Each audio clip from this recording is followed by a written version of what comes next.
ஆனா ஒண்ணு, நீ இப்ப விஜய் மனைவியா பேசல, ராஜசேகரோட மகளா பேசுற. இத பாரு பிரியா, நான் ஒண்ணு உன்னை கண்ணை கட்டி கல்யாணம் பண்ணிக்கல. நீயோ விரும்பி வீட்டை விட்டு வெளியே வந்துதான் என்ன கல்யாணம் பண்ணிருக்க. கஷ்டமோ நஷ்டமோ புருஷனுக்கு கட்டுப்படுறதுதான் உன்னுடைய கடமை. இது கடமை இல்ல, கட்டளை.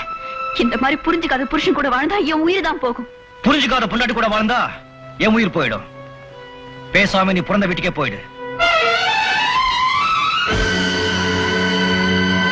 உங்களையே நம்பி வந்தவனா இப்ப போன்னு சொன்னா எங்க போவேன்?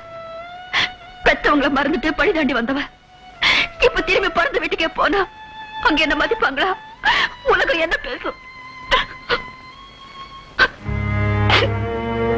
இந்த உலகத்துக்கு பயந்துதான் நீ இத்தனை நாளும் கூட வாழ்ந்திருக்க. எனக்காக இல்ல, பணக்கார புத்தியை நீயும் காமிச்சிட்டிய பிரியா. இனிமே உனக்கு இந்த ஏழை வீட்டுல இடம் இல்ல.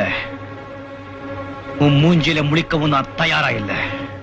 ஈரேழு ஜென்மங்கள் எடுத்தாலும் உன்னை சேருவேன்.